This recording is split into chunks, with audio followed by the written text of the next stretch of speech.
Pozdrav svima ljudi, ovdje Vuk. I danas ćemo praviti salto napred. Danas imamo jedno jako cringy word dijete. Šta u stvari nisam mislio da ću napraviti toga, u stvari reakciju na njega, jer Feminist Part 2 treba izaći Feminist Part 2. Ovo dijete jednostavno tako cringy da sam morao.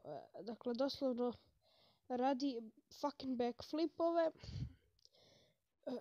za jedan subscriber special, pa evo, kao što ste vidjeli, sad ćemo vidjeti taj video, nažalost. Evo, ja ću nekako napraviti kameru da me gledate.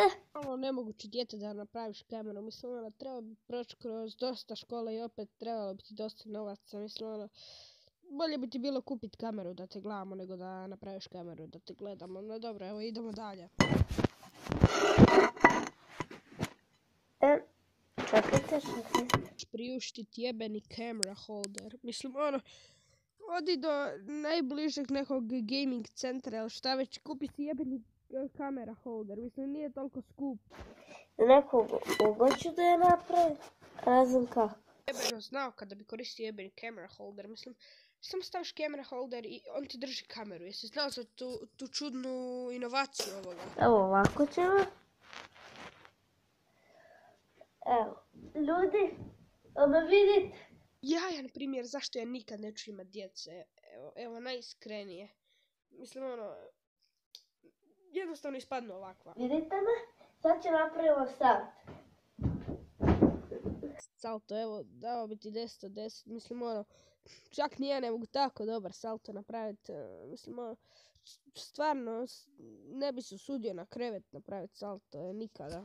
Da ste vidjeli? U pizdu materiju, što ne možeš skužiti dijete u pizdu, jebote. Odmah čim sam ti video sa Willisom sam si izvadio oči, mislim, ono. Mogu opet još jednom tu... Ono te molim, nemoj to još jednom napraviti, niko to ne želi vidjeti.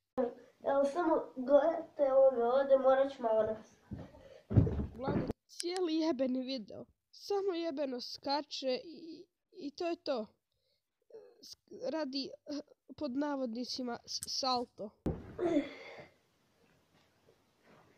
I evo, ljudi, napravili smo salto. Ni kurac salta.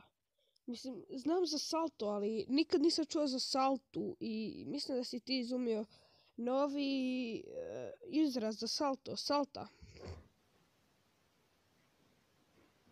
Ti mama dolazi, pa prvo brzo moraš ići vidjeti da li stvarno dolazi ili ne. No dobro ljudi, to bi bilo to za ovu epizodu. Ako se sviđa, stavite like, share i subscribe i kao i uvijek ljudi.